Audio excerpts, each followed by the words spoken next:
nossa vida é muito pequena se nós vivemos ela para nós mesmos. Mas ela pode se tornar um livro inspirador se nós vivemos ela para Jesus. O mistério da vontade de Deus, ele só é revelado em Jesus. E nós precisamos aprender um pouquinho por dia, porque o manto não é desenrolado de uma vez, não. É um pouquinho por dia, é jejum, oração, é perguntar a Deus, esperar Ele responder, e se Ele não responder, insistir em perguntar. É ficar contente com o não de Deus, com o sim de Deus, com o espera de Deus. É ficar contente e ter satisfação simplesmente no relacionamento que nós podemos ter com Ele, em qualquer lugar que nós estamos. Quando nós chegamos na casa do Senhor, nós temos a possibilidade de sermos edificados como corpo. Nessa noite nós já fomos edificados com testemunhos. Nós demos tributos e louvor ao Senhor, pudemos sentir o Espírito dele agir. Família nova nasceu, gente foi ungida. É tanta coisa que anima a nossa fé e nos faz crescer na vontade do Pai para nós. É muito importante vir à casa do Senhor. Nós não podemos ficar longe de Deus. E talvez você diga: nossa, mas eu assisto os cultos pela internet, eu tenho um tempo com Deus maravilhoso, de qualidade. Isso é bênção, e tem que ter. Tem que assistir culto pela internet, bênção demais. Mas Salmo 133 diz que é na comunhão dos santos que Ele ordena a bênção. Existe algo poderoso, misterioso e entendível, nós não conseguimos entender, que acontece quando nós nos reunimos.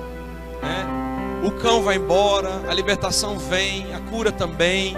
Nós estamos aqui como família hoje, mas família que professa Jesus Cristo como Senhor. E eu estava meditando hoje na palavra e perguntando a Deus o que poderia compartilhar com os irmãos que fosse edificar a fé de vocês, mediante tantas palavras poderosas e proféticas que temos recebido, mediante tanta revelação. A revelação tem aumentado à medida que os tempos se abreviam, à medida que Jesus está mais perto de voltar. O Espírito Santo está revelando mais a palavra de Deus para nós, está nos preparando o nosso coração, pedindo alinhamento, pedindo santificação. E nós muitas vezes não entendemos o que está acontecendo, os estreitos que passamos,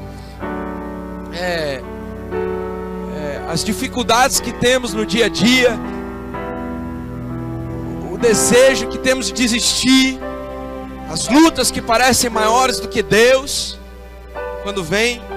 Mas tudo isso tem um propósito, e o propósito maior de tudo isso é que a gente conheça Deus mais de perto, não só de ouvir falar, mas de com Ele andar.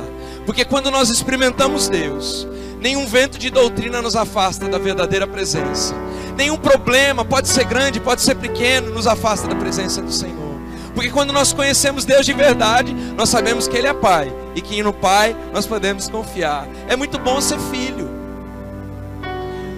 Que nessa noite haja um espírito de adoção no nosso meio, que haja um espírito da revelação de quem Deus Pai é. Porque se nós experimentarmos Deus Pai, o Pai protetor, provedor, o Pai que aponta e que lança, o Pai que nunca falhou e nunca falhará, o Pai que promete e que cumpre, diferente talvez do Pai da terra que tivemos, ou do Pai da terra que somos. Esse Pai que nos constrange com um amor incondicional, esse Pai que nos revela Jesus Cristo, e Ele diz: meu filho, você pode se tornar isso, você pode se tornar o que meu filho foi. Se Ele pôde, você pode, porque você pode todas as coisas nele que te fortalece. Se nós tão somente tivermos nessa noite a revelação de Deus Pai, acabou. Acabaram seus problemas, acabaram-se as gírias crentezes, que luta, ai, só com muita oração. Tem crente que vive em tanta luta que eu não quero ser crente, porque é tanta falta de confiança que Deus Pai vai vir, que Deus Pai vai atender, que Deus Pai sabe o que faz. É tanta desconfiança. É uma geração adâmica, é uma geração plantada em Adão e não em Jesus Cristo. É uma geração que não tem diferença da geração que está fora da igreja. A única diferença é que vem na igreja e aprende um vocabulário diferente, mas não vive. É uma geração que está tão plantada no eu quero, no eu posso, é o meu sonho, é o meu direito, é a minha vontade. que não conseguem ouvir Deus, porque Deus não vai revelar a vontade dele enquanto nós quisermos fazer a nossa. E Ele sonda e conhece o nosso coração. É uma questão do nosso coração, não é uma questão de aparição. Você pode levantar a mão, postar que está na igreja, fazer uma selfie. Não adianta, se o teu coração não for quebrantado e contrito diante do Senhor. Isso me constrange, porque muitas vezes eu me pego com pecados que eu acho que eu já tinha vencido. Eu falo: Senhor, me perdoa pela minha incredulidade, porque às vezes as circunstâncias, elas vão matando a minha fé, e eu não vou para o Senhor e me recorro ao Senhor buscando fé, buscando manifestação da tua glória e dos teus milagres. Eu vou me conformando com as situações, com as doenças, com as dores, com as dificuldades. Eu vou me conformando e não vou avançando em fé. Eu não oro como os discípulos oraram: Jesus, aumenta a nossa fé. Aí eu tenho que confessar: Jesus, perdoa meu perfeccionismo, eu quero tudo do meu jeito. Se sair da minha ordem, está errado. Porque quando eu abro mão da minha vontade para fazer a vontade de Deus, o perfeccionismo vai ter que ir embora, porque não vai ser do nosso jeito. O mundo de Deus não é quadrado, porque ele não tem canto para o diabo juntar poeira. O mundo de Deus é dinâmico, é relacional. O mundo de Deus não é lei, o mundo de Deus é amor. Nós gostamos de receber o amor incondicional, não gostamos de dar. Nós gostamos de receber a revelação diária, não gostamos de buscar. Nós gostamos dos milagres sobrenaturais que acontecem no de repente de Deus, mas não gostamos quando Ele mexe tudo e tira tudo do lugar. Só que não tem como ter milagre sobrenatural se Ele não mexer tudo e fazer do jeito dele. Não vai caber, Deus não vai caber no seu mundo quadradinho, e nem no meu. E eu tenho que orar: Senhor, perdão pelo perfeccionismo, perdão, Senhor, pelo criticismo. Sou extremamente crítico, julgo, Senhor, julgo a mim, julgo as pessoas, me acho no direito de ser Deus. Perdão, Senhor. Quando eu chego diante do Senhor, porque muitas vezes tenho ira, e não somente ira, mas ira passiva, que é a mais... Essa é a mais sutil. Sabe qual é a ira passiva? Ela é assim, ó: você finge que está tudo bem, tem uma fala mansa, uma resposta mansa, uma pergunta mansa, mas na verdade aquilo é fruto de uma ira grande, de uma insatisfação enorme, de uma mágoa profunda, de algo mal resolvido ou não resolvido com Deus. Porque se nós temos ira ou ira passiva, tem alguma coisa errada com a gente. Sabe qual que é a ira passiva? Querido, é o seguinte: ela vem de um jeitinho doce, mas ela é fadada de veneno. Perdão, Senhor. Perdão porque dou respostas carnais, uso muitas palavras. Tua palavra diz que deixa eu lembrar. A primeira palavra fala muito sobre a língua. Vamos estudar Tiago essa semana, quem quiser aprender mais como conter a sua língua. Só o Espírito Santo, é uma coisa que só Deus pode nos ajudar. Falamos demais, mas alguns provérbios dizem: como maçãs de prata em salvas de ouro é a palavra correta no tempo certo. Fala também que no muito falar há transgressão, há iniquidade, há pecado, mas a gente continua falando muito. Queremos dar resposta para tudo, e tem coisas que não tem resposta. É simplesmente esperar o tempo de Deus. Queremos nos justificar os nossos pecados. Transferimos a nossa culpa para o outro e negamos que somos pecadores. Eu não, eu sou tudo certinho, eu vim no culto todos os dias essa semana. Que coisa linda. Isso tudo são mecanismos de defesa que a nossa alma vai gerando e vai impedindo o Espírito de agir e a gente de fazer a vontade de Deus. E Deus tem que chegar em Deus e falar: Senhor, perdão pela minha religiosidade, porque parece que esse fariseu que já tinha morrido, ele renasce às vezes, e ele renasce com força. Perdão, Deus, pela mentalidade de escravo, a mentalidade do Egito, a mentalidade que tem saudade dos alhos e das cebolas do Egito, porque pelo menos não faltava alho e nem cebola, mas agora eu tenho que depender do Senhor, mandar de manhã, toda manhã o maná. Como é mais fácil ter tudo garantido, mesmo que eu tenha que ser escravo. Como é mais fácil. Olha, Deus, olha para os ímpios, veja como eles não sofrem, como eu sofro, Deus. Eu sofro porque eu tenho que depender de Deus, e eu tenho uma insegurança crônica que me mata. Eu não consigo confiar.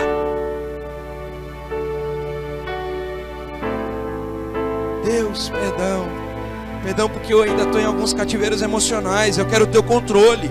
Eu quero ter o controle das emoções por vias racionais. Olha, não faça isso, faça aquilo. Isso é politicamente correto, isso está errado. Mas na verdade, tem horas que eu vazo. Se não for na frente, é por trás. Porque não existe controle das emoções. Existe domínio do Espírito Santo. Nós temos que nos encher do Espírito Santo. Porque aqui, não habita bem algum. O bem que eu quero fazer eu não faço, o mal que eu não quero eu faço a todo momento. Fico conflituado o tempo todo porque a carne está fraca. Mas na verdade a carne está muito forte. Já falei aqui um dia, mas volto a repetir. Crente bom é crente pastel de feira. São Paulo tem muita feira. A gente vai na feira de sábado comer pastel. Pastel da feira é o seguinte: você dá uma mordida, dá duas, dá três, dá quatro, e você nunca encontra carne. É muito óleo e pouca carne. Crente bom é crente pastel de feira. Que não tem mais direito, não tem mais palavras, não tem mais justificativas, não tem mais porquês, senão. E eu tenho que chegar diante de Deus e pedir perdão para o pecado mais feio, que é o da desconfiança. Porque todo problema meu é um problema de desconfiança. Porque se eu confiar que Deus é meu Pai, sondar o meu coração, pedir para Ele remover todo o pecado e toda a culpa, não tem como dar errado, irmão. Porque você está do lado do time vencedor. Aquele que vem, virá e não demorará. Agindo Deus, quem impedirá? Eleva os meus olhos para os montes, de onde me virá o socorro? É lógico que vem de Sião. O meu socorro vem do Senhor, que fez os céus e a terra. Ele não me deixará, Ele não dormitará. O guarda de Israel, Ele me guarda o tempo todo. Oh, insegurança e desconfiança da minha alma, aquieta-te, alma, aquieta-te.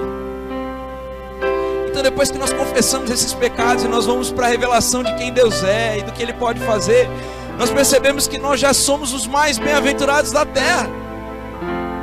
Porque aquilo que nós podíamos ganhar de mais precioso, acredito que todos aqui já ganharam. Quem não ganhou pode ganhar nessa noite.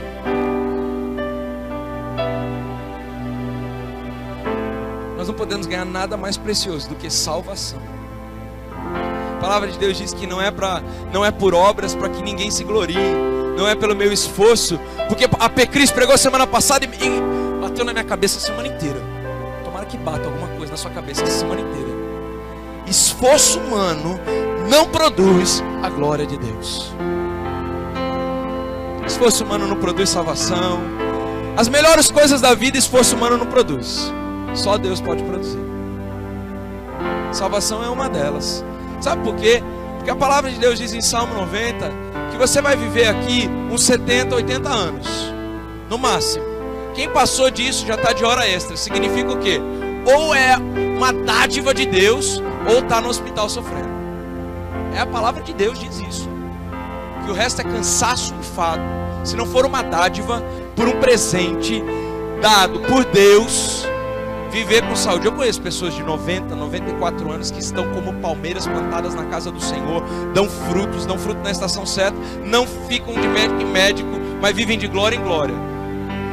Isso é possível.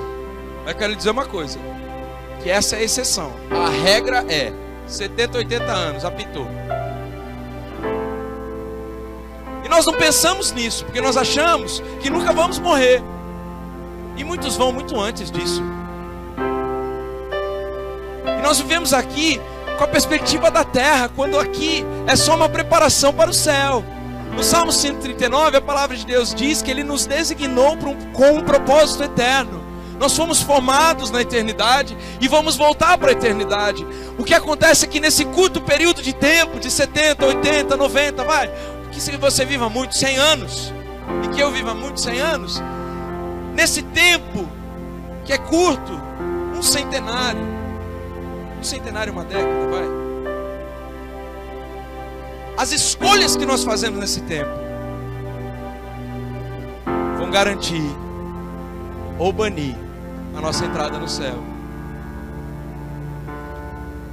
Então hoje você pode escolher ir para o céu ou não. É uma escolha que você faz enquanto está na terra, nesse período curto. E Deus, Ele fala para a gente em João 1, do 11 ao 13. Está pronto aí, Nelson? João 1, do 11 ao 13. Ele nos mostra a realidade da salvação. A palavra de Deus diz assim: Ele veio para o que era seu, mas os seus não receberam. Mas a todos quantos o receberam, deu-lhes o direito de se tornarem filhos de Deus, ou seja, aos que creem no seu nome, os quais não nasceram do sangue, nem da vontade da carne, nem da vontade do homem, mas da vontade de Deus. Eu e você fomos escolhidos na eternidade para sermos filhos. Então hoje a orfandade tem que sair da nossa vida, porque a nossa brevidade aqui diz respeito a fazer a vontade do Pai. As nossas escolhas não são autônomas. Eu não faço o que eu quero, quando eu quero, como eu quero. Eu faço o que Deus quer, quando Ele quer e como Ele quer. Esse espírito de adoção tem que cair sobre nós nessa noite, porque se nós não entendemos isso, nós não recebemos a salvação. E a salvação é o nosso maior presente. E se nós não nos alegramos com a salvação, com o que nós nos alegramos, meus amados? Se nós não temos alegria que nós vamos passar a eternidade com Cristo. Se eu não gosto de ficar 4 ou 5 horas no culto, eu não vou gostar de morar no céu. Eu não vou gostar de adorar, eu não vou gostar do meu irmão, porque ele vai estar lá. Se eu não gosto de conviver, de relacionar, de abrir mão, de perdoar, se eu não gosto de cantar louvores ao Senhor, a palavra de Deus diz em Salmo 15: quem habitará no monte do Senhor? Aquele que tem mãos limpas e um puro coração. Mãos limpas e um puro coração. Aquele que levanta as mãos para Deus, mas o coração está ok para levantar com Deus. Vai morar no céu. Quem pensa no céu, quem gosta do céu, quem gosta de cantar a Deus, quem reconhece que é pecador, que precisa da graça de Deus. Esse presente, que é o nosso maior presente, só pode ser revelado pelo Espírito Santo. Então eu oro para que nessa noite o Espírito Santo revele a salvação para você. Porque se você tiver uma nuance da revelação, da salvação, nenhum outro problema pode ser tão grande do que passar o resto da vida no inferno.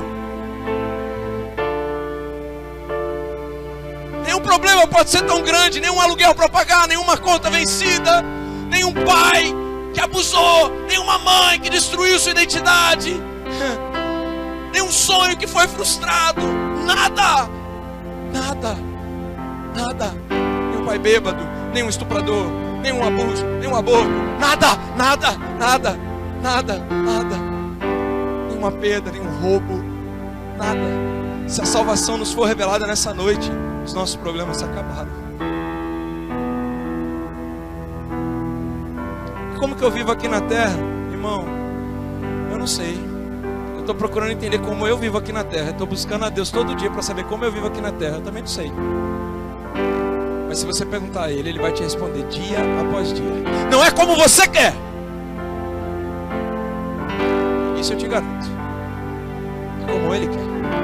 Mas se você fizer o que Ele quer, eu não tenho dúvidas que a palavra dele nunca voltou vazia, nunca voltará. Ele não é filho do homem para que minta, nem filho do homem, nem ele não é homem que minta, nem filho do homem para que se arrependa. Aquilo que ele prometeu, ele vai cumprir. Ele diz: eu nunca vi um justo desamparado, nem a sua descendência mendigar o pão. Ou você fica com ele, ou você faz do seu jeito. Ser filho é um presente incomparável, inegável e inegociável. eu não abro mão de ser filho. Ser filho de Deus, ser filho dos meus pais, ser filho dos meus pais fofinhos e Cris. Eu não abro mão, não abro mão. Eu abro mão de muitas coisas, mas disso eu não abro mão, porque a melhor coisa que existe é ser filho. Não dá para negociar isso. Não dá para trocar isso. E ter herança é para quem não abre mão de ser filho. Quando a palavra de Deus diz: vós sois filhos de Deus, herdeiros com Cristo e co-herdeiros dele, o que a palavra de Deus está dizendo é para filho herança, não é para quem não é filho não. O que é a herança aqui nessa noite? Que paire sobre nós o Espírito Santo de Deus, que nos revele o quanto nós somos filhos e que este é o nosso maior privilégio, esse é o nosso maior presente, essa é a nossa maior honra. João 1,16 e diz: e da sua plenitude todos nós temos recebido, repita comigo, graça sobre graça, graça sobre graça. Cada dia é uma graça, e é graça sobre graça. Na dificuldade é graça sobre graça, na alegria é graça sobre graça, na dor é graça sobre graça. Nós temos recebido graça sobre graça, porque nós somos filhos e a plenitude de Jesus está em nós, quando nós somos adotados.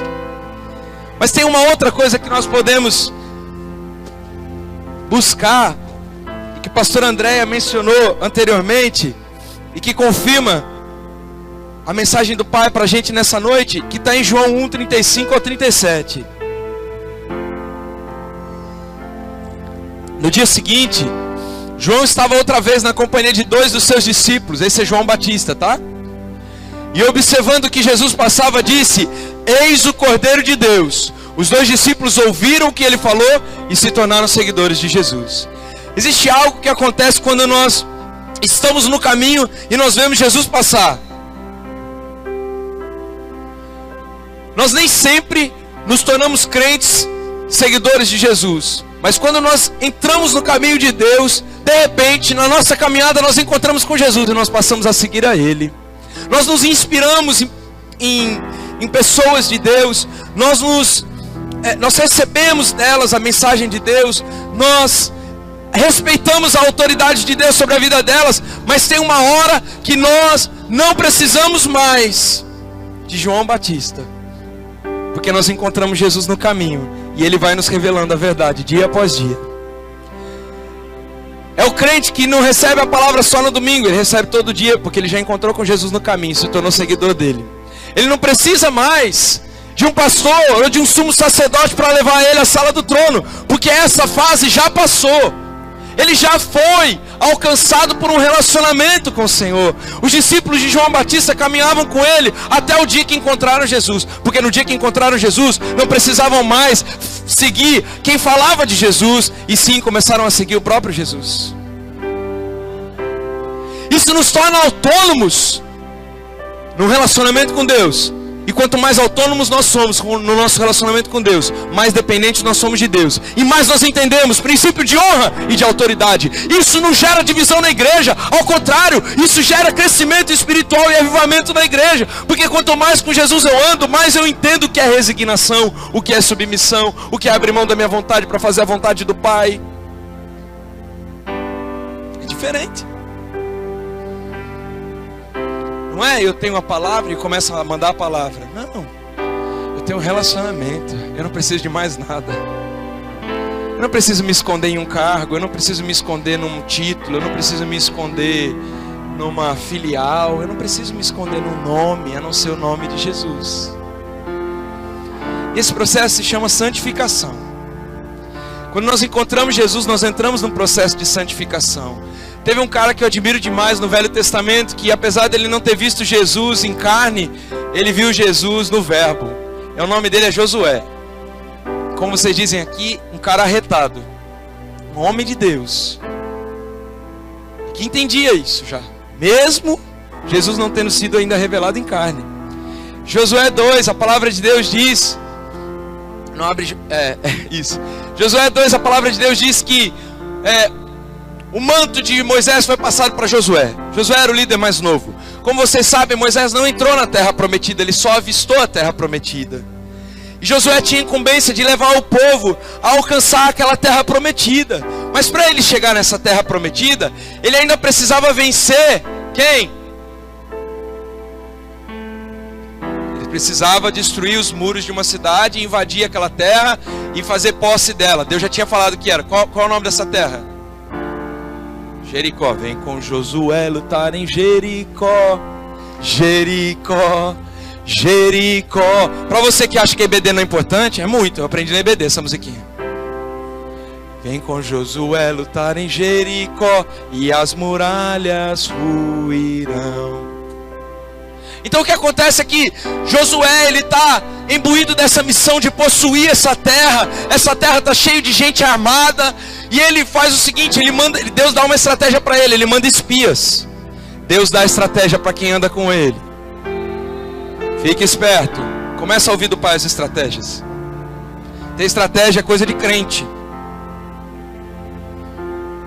Porque Deus confunde os sábios da terra com as estratégias que Ele manda. E daí Josué busca essa estratégia. Ele manda os espiões são hospedados por Raabe. Todos vocês conhecem essa história. Se não conhecem, leiam o livro de Josué, que é muito importante também. Aí o que acontece é que os espiões chegam, e eles chegam com boas notícias. Eles disseram a Josué: realmente Yahvé nos coloca toda a terra em nossas mãos, e os seus habitantes estão apavorados diante do povo de Israel. Significa o seguinte: ele constatou a realidade do que Deus já havia dito, que Deus já tinha entregue aquela cidade na mão dele. Mas ele ainda tinha uma guerra para vencer. E eu gosto demais de Josué, porque no capítulo 3, quando ele vai conversar com os irmãos, deve ser uma média de 1 milhão de irmãos, pouca gente, né?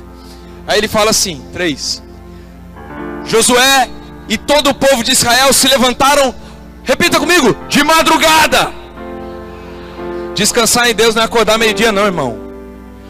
Levantaram de madrugada, deixaram o acampamento do vale, Abel-Sitim, nas acácias, nas campinas de Moabe, e se dirigiram até o rio Jordão. Antes de atravessarem o rio, eles acamparam ali. Ao final de 3 dias, os líderes percorreram o acampamento e ordenaram ao povo em alta voz: quando virdes a arca da aliança do Senhor, vosso Deus, sendo carregada pelos sacerdotes levitas, vós igualmente saireis das vossas posições e a seguireis. Aqui nós temos alguns segredos. Deus está dando uma nova coisa para o povo de Israel, e Ele deu para o líder primeiro. Porque quando Deus vai entregar alguma coisa para a família 61, meu irmão, Deus vai entregar antes para os nossos apóstolos. Deus respeita a cadeia de autoridade, porque no céu funciona esse negócio. Se não está funcionando aqui no Brasil, no céu funciona. Então o Brasil vai ter que funcionar como funciona no céu. Nós temos que trazer o céu para a terra em oração, porque vai funcionar a autoridade aqui. Deus funciona com autoridade. Autoridade, não autoritarismo. Autoridade não é precisar gritar. Autoridade é receber a revelação do Pai, e as pessoas seguirem você automaticamente. Quem gritou já perdeu a autoridade, só tem poder. Autoridade é o respeito automático, sincero, profundo, genuíno. Tá? Então Deus dá uma nova coisa para Josué. Tem uma nova estação chegando para o povo, e o que Deus prometeu está para se cumprir. Parece muito com o tempo que a gente está passando agora, mês de abril. Aí ele levantou cedo, foi até o Jordão. Mas o que eu acho engraçado é que mesmo ele tendo levantado cedo e tendo caminhado, tem uma hora que ele não pode mais prosseguir na força do braço dele. Ele pousou ali. Eles fizeram um acampamento à margem do Jordão. Um acampamento como o Mob, de 300, 400 pessoas, dá trabalho, irmãos. Imagina um acampamento com 750 a 1 milhão de pessoas. E ele soube, era muito mais fácil ele continuar e avançar e já possuir. Mas ele sabia de um segredo: que enquanto a arca da aliança não apontasse que Deus tinha dado aquela terra, não era tempo de agir, era tempo de pousar e esperar ali.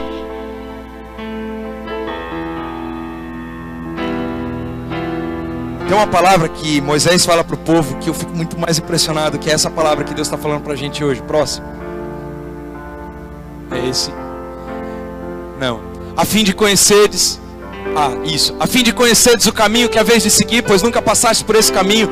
Conservar contudo entre vós e a arca, a distância aproximada de 900 metros, porque a glória de Deus, ela fazia a galera pifar. Quem chegava perto da arca morria, porque a glória de Deus é algo muito poderoso. Ainda é, até hoje. A distância aproximada de 900 metros.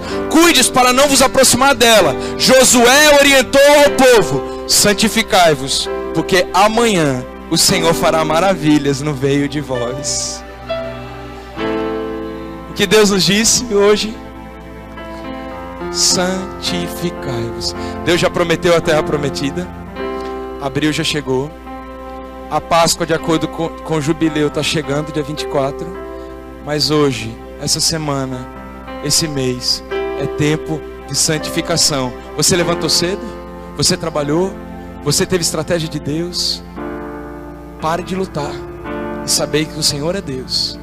Fica paradinho no Jordão, olhando para a Arca da Aliança, porque a hora que a glória de Deus apontar, você entra em Jericó e as muralhas ruirão.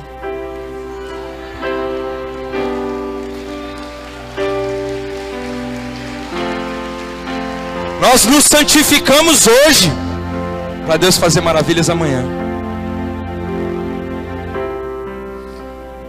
Nós não vamos nos santificar quando Deus agir. Nós nos santificamos antes.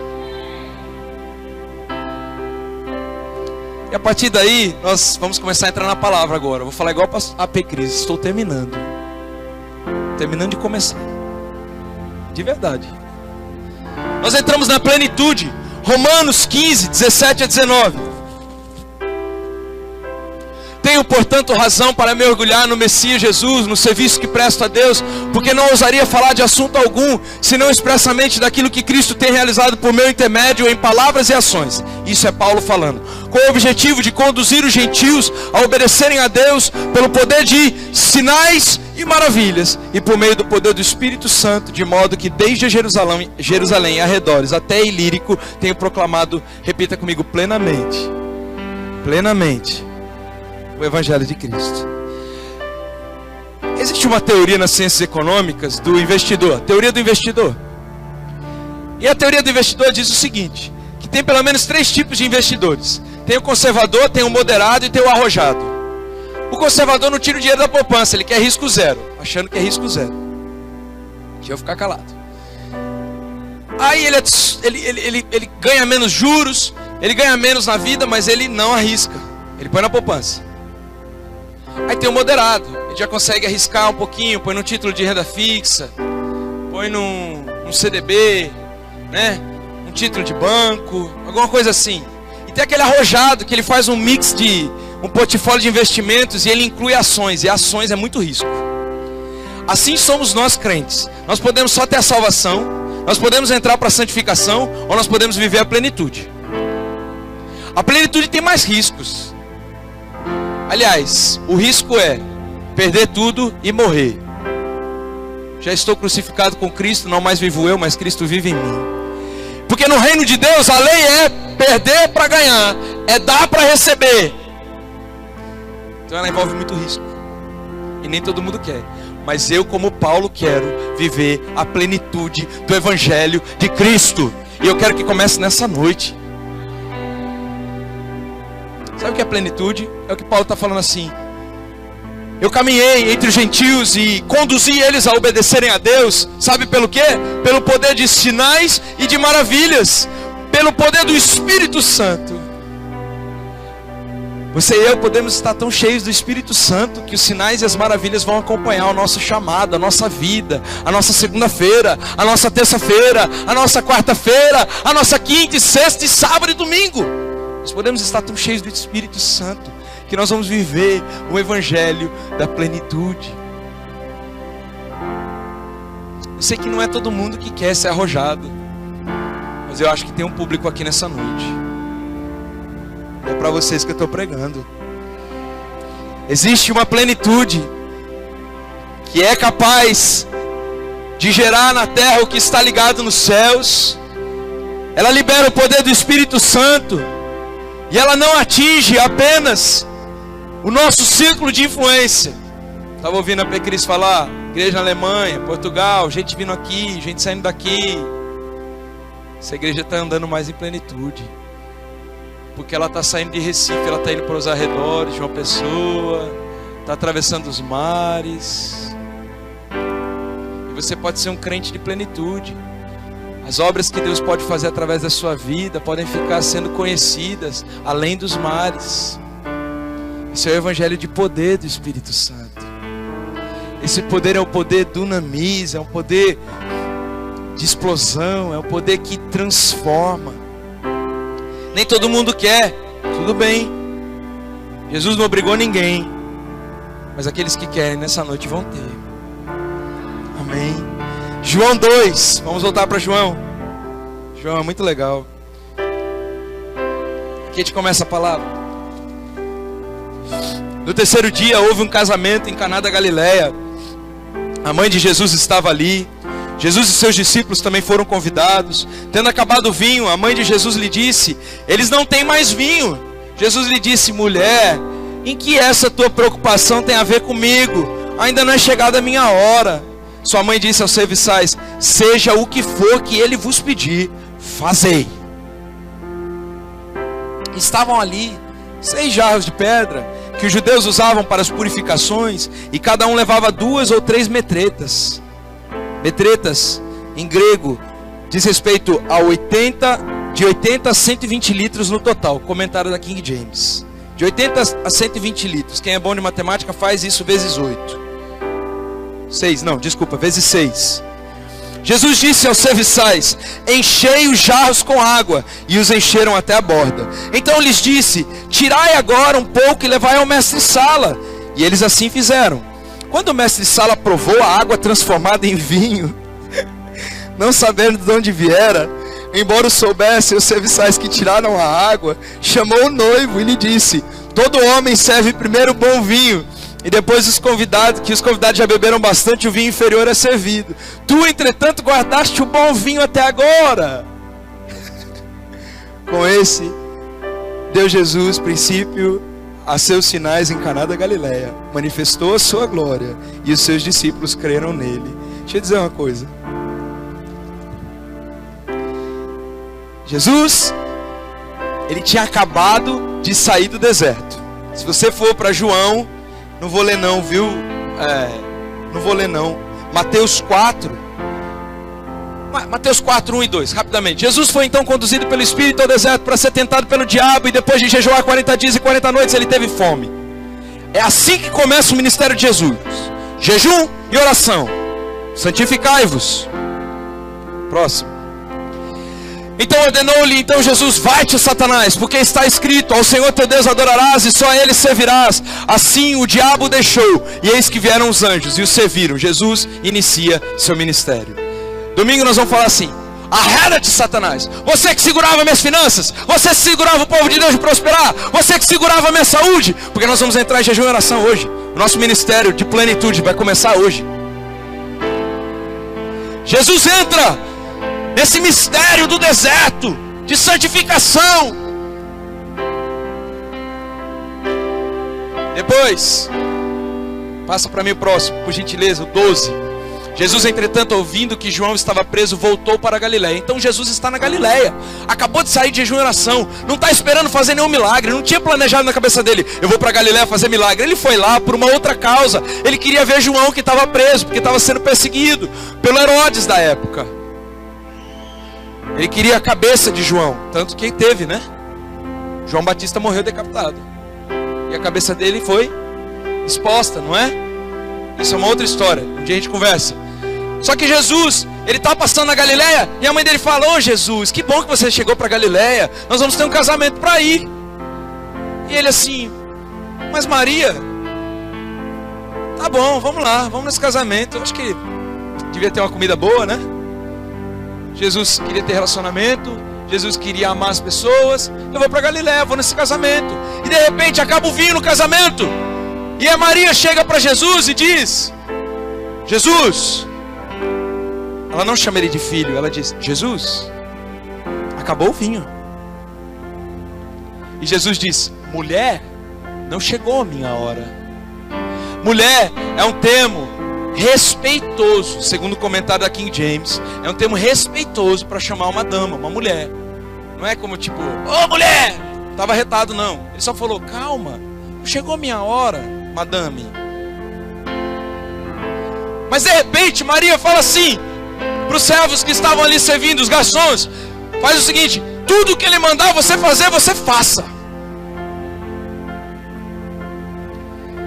Não tinha chegado a hora de Jesus começar a fazer milagres, mas a fé de Maria no Filho de Deus, não no filho dela, gerou uma mudança de opinião. E em 3 segundos, talvez frações de segundos, Jesus, que vivia orando em espírito de oração, ele pergunta: papai, o que você está fazendo agora? E papai diz: eu quero operar um milagre, porque eu vou honrar a fé de Maria.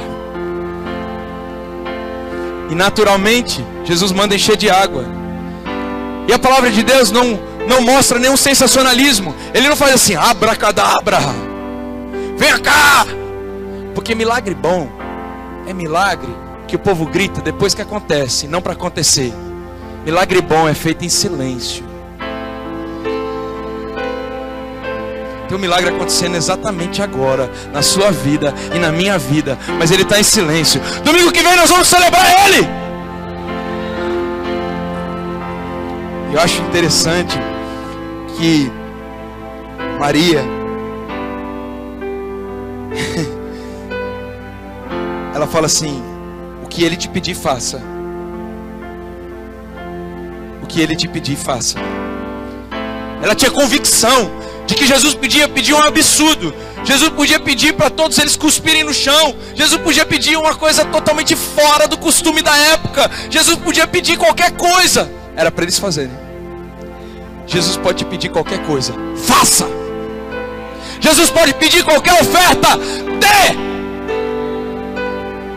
Jesus pode te pedir qualquer renúncia, renuncie.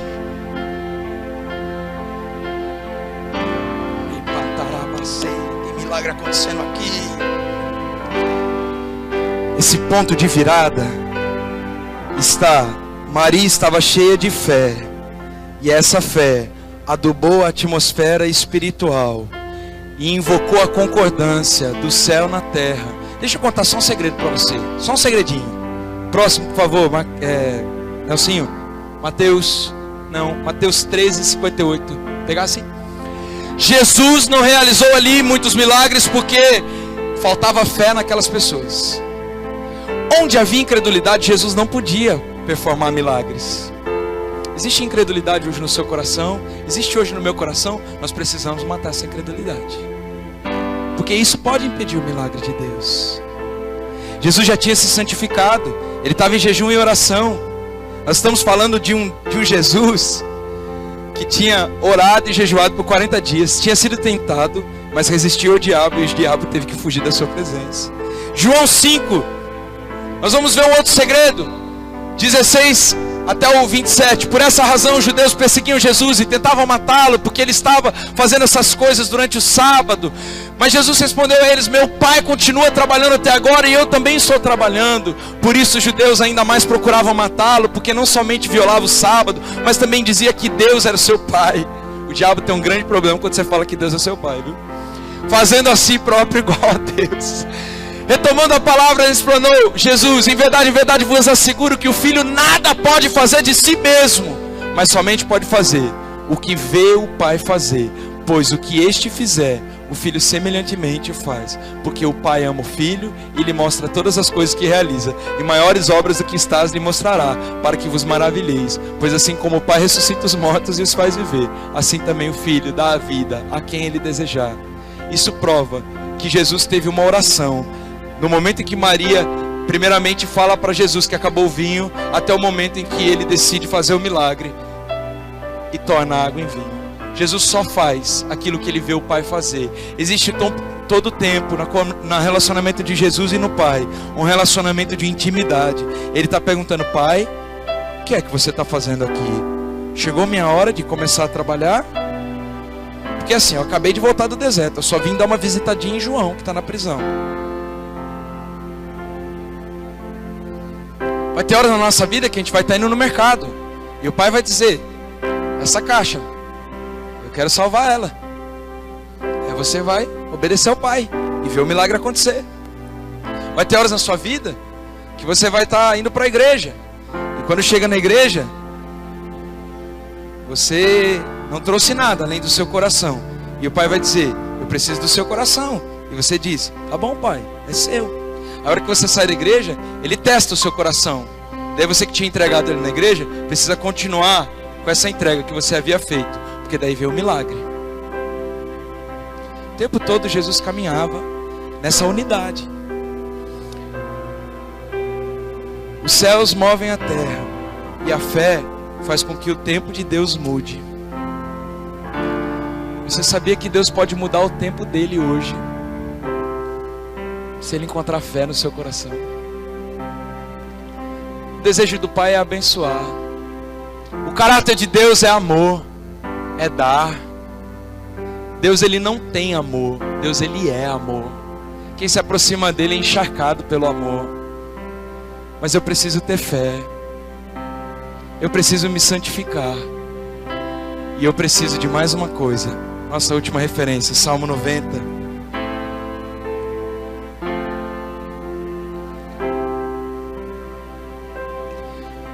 Uma oração de um homem de Deus: Senhor, Tu tens sido nosso abrigo sempre, desde geração em geração.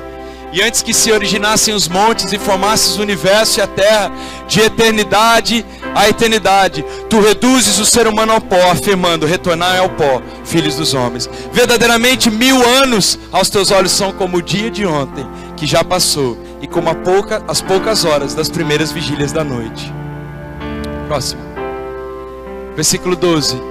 Sendo assim, Deus, você pode orar isso comigo agora? Sendo assim, Deus, ensina-me a contar os meus dias, a fim de que eu possa alcançar um coração verdadeiramente sábio.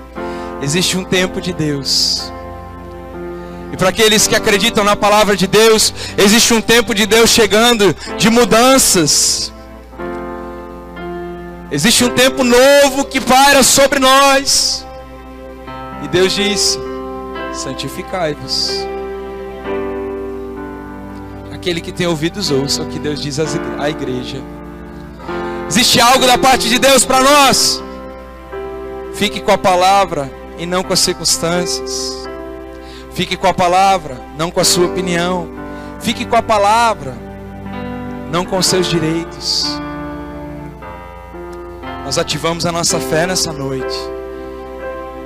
Nós acreditamos que Jesus é o Filho de Deus e que Ele pode fazer. Nós esperamos como Josué esperou na beira do Jordão.